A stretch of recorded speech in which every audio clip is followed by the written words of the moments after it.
welcome back to your online psychology class.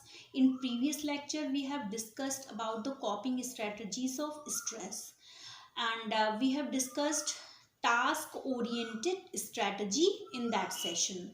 So in this session, I will talk some points about task-oriented strategy. Again, task-oriented strategy वो strategy है जिसमें हम जो भी task है, हमारा टास्क क्या है, वहाँ पे स्ट्रेसफुल सिचुएशन या इवेंट, वो क्या है, हमारा टास्क है, उसके ऊपर हम वर्क करते हैं, उसके लिए हम इंफॉर्मेशन कलेक्ट करते हैं कि इसका सोर्स क्या है, उस सोर्स को हम ढूंढते हैं, सबसे पहले सर्च करते हैं, ठीक है। उसके बाद क्या करते हैं, हम रिसोर्सेज ढूंढते हैं जहाँ से हम कॉप अप कर सके, उस सिचुएशन पर कंट्रोल कर सकें। That is called task oriented strategy. और ये जो आपकी स्ट्रैटेजीज़ हैं, टास्क ओरिएंटेड स्ट्रैटेजी हो गई, आपकी इमोशन ओरिएंटेड स्ट्रैटेजी हो गई, एंड अवॉइडेंस ओरिएंटेड स्ट्रैटेजी, ये किसने दी थी, आपकी एंडलर एंड पार्कर ने। Okay, so today we will discuss emotion oriented strategy. What is emotion oriented strategy? This can involve efforts to maintain hope and to control one's emotion.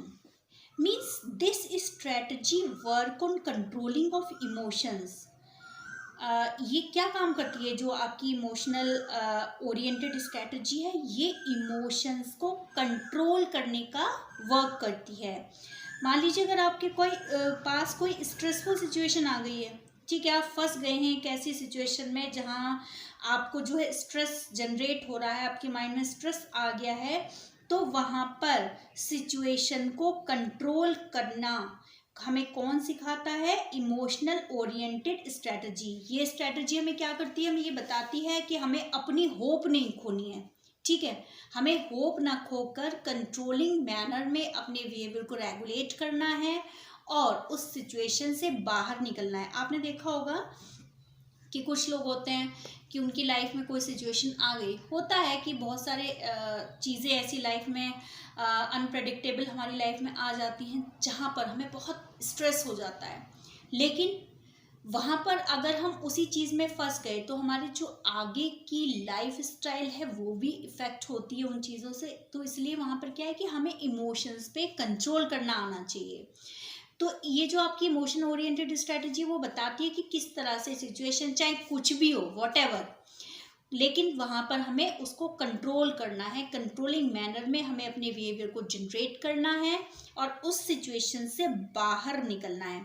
Suppose कि एक person है और उसके जो है फादर जो थे गवर्नमेंट जॉब में थे, ठीक है, और जो वो बच्चा था या जो बॉय है, यंग मैन है वो, तो वो प्रिपरेशंस कर रहा था गवर्नमेंट जॉब के लिए। तो उसके जो फादर थे उन्होंने कहा उससे कि आप गवर्नमेंट जॉब की प्रिपरेशंस करिए, ठीक है, पूरा टाइम आप फुली कंसंट्रेशन आप अपनी स्टडीज़ के लिए दीजिए। सपोज़ कि वो आईएएस की प्रिपरेशंस कर रहा था, तो वहाँ पर क्या है कि उन्होंने पूरे घर का जो इकोनॉमी थी उसके फादर ने संभाल रखी थी, तो उस बच्चे के ऊपर कोई बर्डन नहीं था, उस यंग मैन के पास कोई बर्डन नहीं था, ठीक है। अचानक से क्या होता है कि उसके फादर को हार्ट अटैक आता है, फादर की डेथ हो जाती है। तो अब क्या है कि जिस बंदे के ऊपर कभी इकोनॉमी उसने नहीं देखी हो कि फैमिली की कैसे चल रही है, क्या नहीं चल रहा है, तो वो बंदा क्या आएगा, स्ट्रेस में आ जाएगा कि अब मैं कैसे आईएएस की प्रिपरेशंस करूँगा, पूरे कंसंट्रेशन के साथ कैसे कर पाऊँगा, क्योंकि मुझे फैमिली की इकोनॉमी भी देखनी है। तो वहाँ पर क्या है, स्ट्रेसफुल सिचुएशन जनरेट हुई, लेकिन वहाँ पर उसको इमोशंस कंट्रोल करने हैं अपने।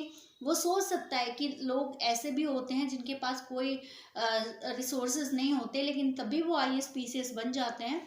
तो वो कर सकता है कि मैं मैनेज करूँगा, अगर मैं 10 आवर्स की कोई ड्यूटी भी कर रहा हूँ या 8 आवर्स की कोई ड्यूटी कर रहा हूँ अपनी फैमिली को सपोर्ट करने के लिए, फाइनेंशियली सपोर्ट करने के लिए, तो मैं 5 और 6 आवर्स किसी तरह से अपनी स्टडी के लिए भी मैनेज कर लूँगा, मैं दोनों में बैलेंस बना लूँगा, ठीक है, तो मैं सिचुएशन से बाहर निकल आऊँगा। तो वो होती है आपकी इमोशन ओरिएंटेड स्ट्रेटजी, ठीक है। अब ऑन द अदर हैंड वो ये भी कर सकता था, अगर वो इमोशन ओरिएंटेड स्ट्रैटेजी को यूज़ नहीं करता तो वो ये भी कर सकता था कि अब कुछ नहीं हो सकता, अब मुझे तो जो है फैमिली को फाइनेंशियली सपोर्ट करना है, अब तो मैं जॉब करूँगा, अब तो नहीं हो सकता, मेरा सपना जो था, ड्रीम जो था IAS PCS बनने का, वो टूट गया, अब कुछ नहीं हो सकता। तो वहाँ पर क्या है कि वो आगे के लिए अपनी लाइफ स्पॉइल करता, लेकिन उसने क्या करा, वहाँ पर बैलेंस मेंटेन किया, जो उसका अपना एम था और जो स्ट्रेसफुल सिचुएशन आई उन दोनों के बीच में उसने बैलेंस बना लिया।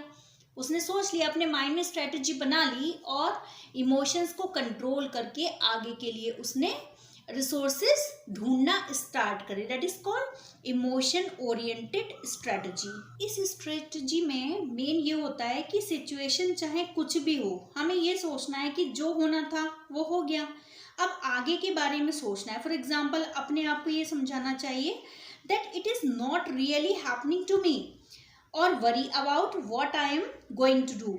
अगर ये सोचने लगे हम कि किसी भी चीज़ के पास्ट एक्सपीरियंस को लेके हम जो है कि ये कैसे हो गया, उसी के बारे में कंटिन्यूसली सोच रहे हैं कि ये कैसे हो गया, अब तो हमारे पास कोई रास्ता नहीं बचा, तो हम क्या है उस सिचुएशन में ही फंस के रह जाएंगे। तो आगे के लिए अगर हम कुछ बेटर चाहते हैं, कुछ अच्छा चाहते हैं इन फ्यूचर अपने लिए, तो वहाँ पर हमको इमोशन ओरिएंटेड स्ट्रैटेजी अपनानी ही पड़ेगी। Okay, the next is avoidance oriented strategy. This involves denying or minimizing the seriousness of the situation. इस स्ट्रैटेजी में हम क्या करते हैं, सिचुएशन को अवॉइड करना स्टार्ट कर देते हैं। जो भी हमारे पास स्ट्रेसफुल सिचुएशन आई, हम क्या करते हैं, उसको अवॉइड करना स्टार्ट कर देते हैं। जैसे आपने देखा होगा कि कुछ लोग होते हैं, उनके पास जो है कोई ऐसा स्ट्रेसफुल इवेंट होती है या उनके साथ कुछ ऐसी घटना घट जाती है, तो वो क्या करते हैं, अवॉइड करना स्टार्ट कर देते हैं, जबकि उनको पता है अवॉइड करने से उस प्रॉब्लम का या उस जो इवेंट है उसको सॉल्यूशन नहीं निकलेगा। लेकिन वो क्या करते हैं, उस टाइम के लिए अवॉइडेंस ओरिएंटेड स्ट्रैटेजी को अपना लेते हैं। उनको लगता है कि अगर हम अवॉइड करेंगे तो इस सिचुएशन से हम बाहर निकल आएंगे। It also involves consciousness, separation of stressful thoughts and their replacement by self protective thoughts. Okay, इसमें क्या करते हैं, हम क्या करते हैं, कॉन्शियस लेवल पर सप्रेशन स्टार्ट करते हैं। किसका, जो स्ट्रेसफुल थॉट्स हैं, ठीक है, उनका हम क्या करते हैं, सप्रेशन, उनको दबाना स्टार्ट कर देते हैं। और वो कहाँ पर दबा रहे हैं, हम कॉन्शियस लेवल पर। बेटा मैंने आप लोगों को बताया था आपके कि 3 पार्ट होते हैं हमारे, कॉन्शियस लेवल, अनकॉन्शियस लेवल और सबकॉन्शियस। तो वहाँ पर क्या करते हैं, कॉन्शियस लेवल पर हम जो थॉट्स होते हैं स्ट्रेसफुल, उनको दबाना, सप्रेस करना स्टार्ट कर देते हैं। लेकिन ये जो सप्रेशन है आपका, वो कॉन्शियस लेवल पर ही तो वर्क करेगा, लेकिन अनकॉन्शियस लेवल पर वो चलता रहता है। किसी सिचुएशन को हम अभी आगे के लिए तो टाल नहीं सकते। सपोज कि आपके एग्ज़ाम्स आ रहे हैं, ठीक है, और स्ट्रेस जनरेट हो रहा है क्योंकि अभी आपने सिलेबस को सीरियसली लेना स्टार्ट नहीं किया। आपके पास बोर्ड का प्रेशर है कि आपको इस बार बोर्ड में अच्छे एग्ज़ाम मार्क्स लेके आने हैं, सब कुछ करना है, लेकिन वहाँ पे क्या है कि आपने सिलेबस को अभी टच भी नहीं किया। तो वहाँ पर क्या है कि स्ट्रेस जनरेट हो रहा है। अगर आप अवॉइडेंस ओरिएंटेड स्ट्रैटेजी लोगे तो वहाँ पर क्या करोगे आप कि बुक को एक साइड उठा कर रख दोगे कि देखोगे ही नहीं आप सिलेबस क्या है। जहाँ पर इस तरह की टॉपिक चल रहा होगा, जैसे आपका जो फैमिली जो आपके फ्रेंड्स ग्रुप हैं, वहाँ पर अगर सिलेबस को लेकर कोई बात चल रही है कि कितना किसने कर लिया, तो आप उस ग्रुप को ही ज्वाइन नहीं करोगे। तो वो क्या है, अवॉइडेंस ओरिएंटेड स्ट्रैटेजी है। तो क्या है कि करंटली तो हम उस सिचुएशन को अवॉइड करते हैं, लेकिन ऐसा नहीं कि वो सिचुएशन जो है हमेशा के लिए अवॉइड कर सकते हैं। एक ना एक दिन तो आपको एग्जाम्स को झेलना ही पड़ेगा, एक ना एक दिन तो आपको सिलेबस को देखना ही पड़ेगा। तो ये जो अवॉइडेंस ओरिएंटेड स्ट्रैटेजीज में कॉन्शियस लेवल पर हम अवॉइडेंस कर देते हैं प्रॉब्लम का। Examples of this are watching TV, phone up a friend और try to be with other people. अब इसमें क्या करते हैं कि हम अवॉइडेंस स्ट्रैटेजी में कई बार टीवी देखने लग जाते हैं सिचुएशन से बचने के लिए। घंटों घंटों बैठ के हम टीवी देख रहे हैं, ये नहीं पता होता कि हम क्या देख रहे हैं, ठीक है।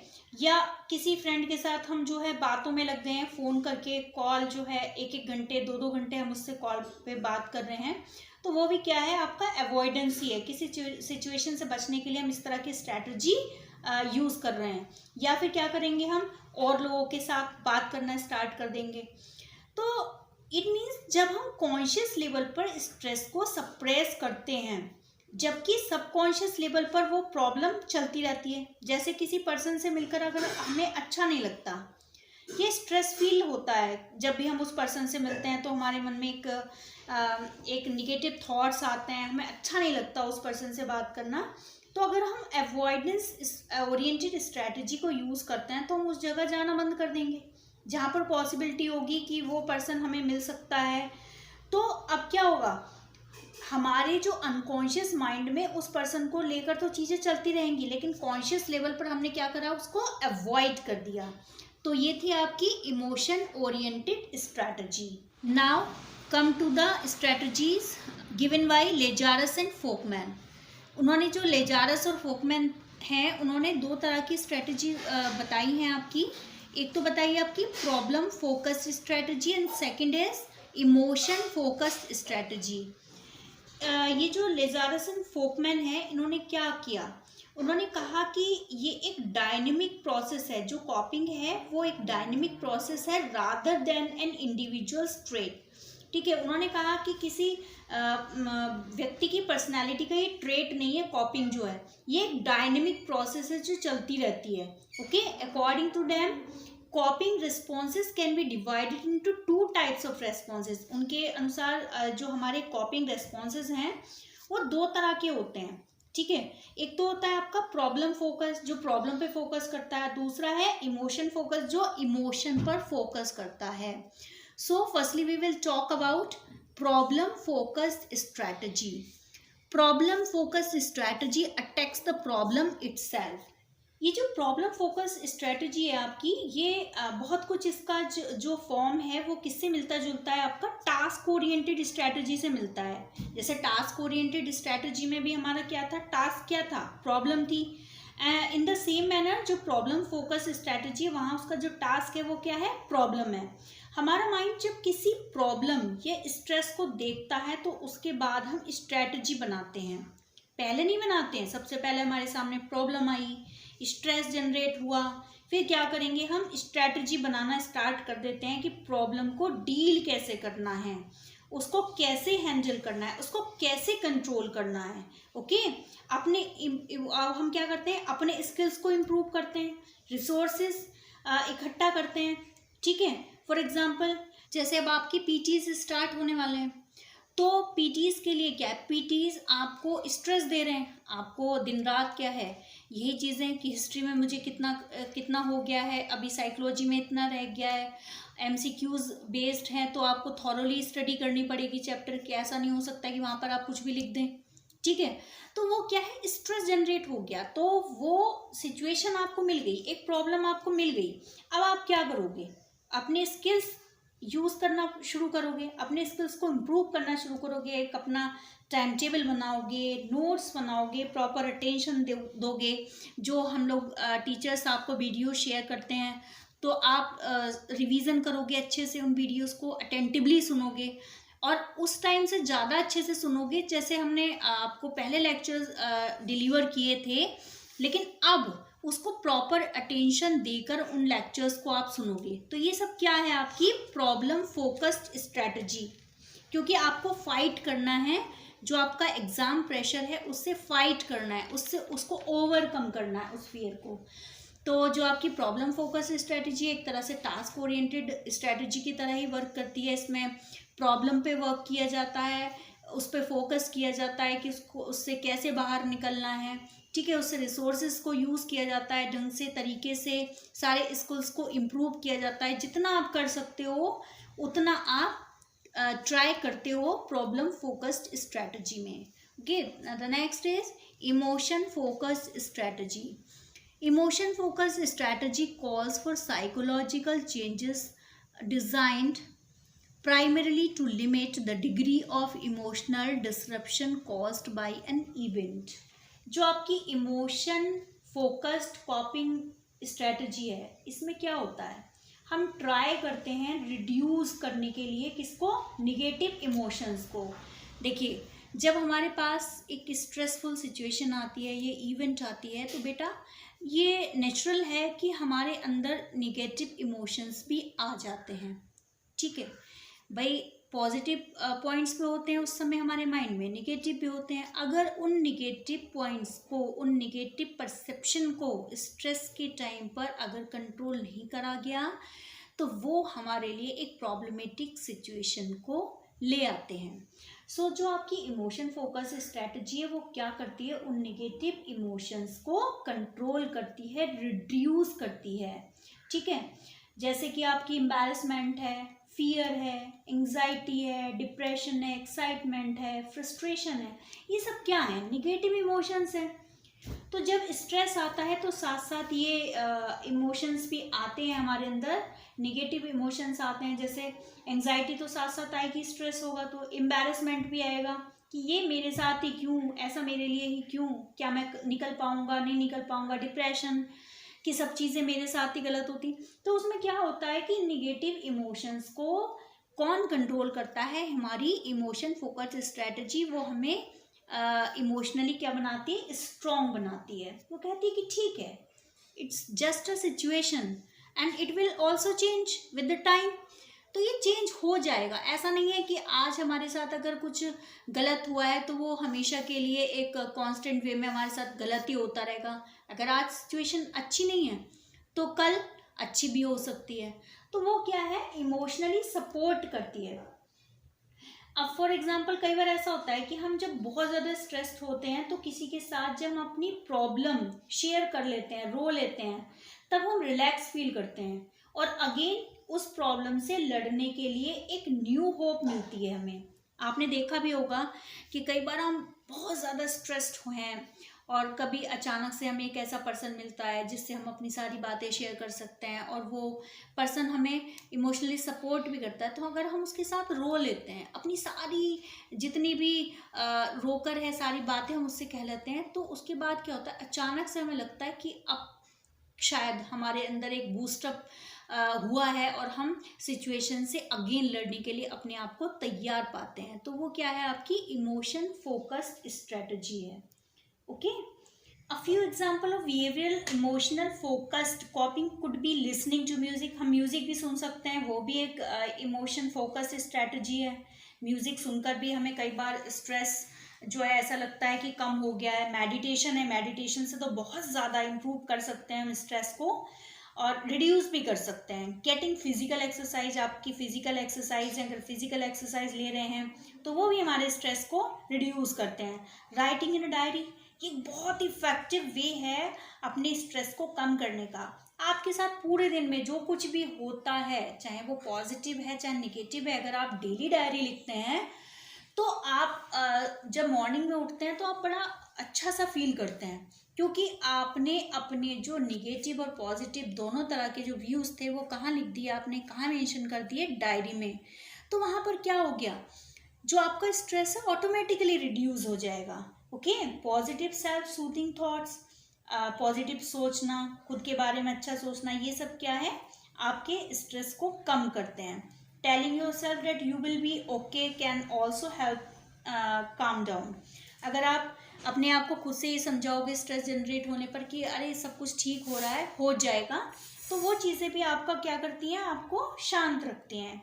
Emotionally focused कॉपिंग is useful if it creates a pause, a break which the individual takes for himself or herself that enables him or her to have the time to gather strengths and to look at the problem from different perspective.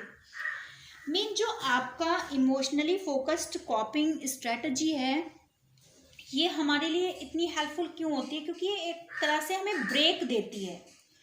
Break किससे देती है, आपकी जो stressful situation है उससे break देती है थोड़ी देर के लिए, और हमें ये सोचने के लिए टाइम देती है कि किस तरह से सिचुएशन को कंट्रोल करना है. एक होप कलेक्ट करती है ये हमारे लिए और अपनी स्ट्रेंथ को भी कलेक्ट करने का हमें टाइम देती है। और ये क्या करती है, जो प्रॉब्लम है उसको एक डिफरेंट पर्सपेक्टिव से देखने का हमें एक नया आउटलुक देती है। ठीक है, हम इसमें क्या देखते हैं कि जो प्रॉब्लम है उसको एक डिफरेंट तरीके से देखते हैं, उसका जो परसेप्शन है वो पॉजिटिव वे से करते हैं। लाइक कभी आपका ये कोविड-19 चल रहा है, बहुत सारे लोग हैं, आप उनके पास खड़े होंगे, उनसे बात करेंगे तो आपको लगेगा अरे भाई बड़ा निगेटिव माइंडसेट है। क्या करेंगे वो लोग, आपको डाटा बताएंगे, आज इतने लाख हो गए, आज इतने लाख पेशेंट जो है मर गए, आज जो है वर्ल्ड में यहाँ ये हुआ वहाँ वो हुआ। ठीक है, हो रहा है, ये चीज़ें आपके साथ ही नहीं है, पूरा वर्ल्ड इस चीज़ को झेल रहा है। तो वहाँ पर क्या है, ऐसे लोग क्या करते हैं कि खुद तो डिमोटिवेट होते ही हैं और दूसरों को भी डिमोटिवेट करते हैं। तो आपको क्या करना है, ऐसे लोगों के संपर्क में नहीं आना है। आपको इस जो प्रॉब्लम है उसको एक इस तरह से देखना है कि ठीक है, पैंडेमिक्स आते रहते हैं, ये इस साल की ही बात नहीं है, स्टार्टिंग ऑफ द वर्ल्ड, ये जो जब से इस संसार का जन्म हुआ है कुछ ना कुछ ऐसा आता रहता है, लेकिन ऐसा नहीं है कि ये चीज़ें कांस्टेंट रहेंगी और आपको लाइफ टाइम इसको झेलना पड़ेगा, कभी ना कभी तो जाएगा। तो इस होप के साथ आपको आगे बढ़ना है, ये आपका कहलाता है इमोशन फोकस्ड स्ट्रेटजी।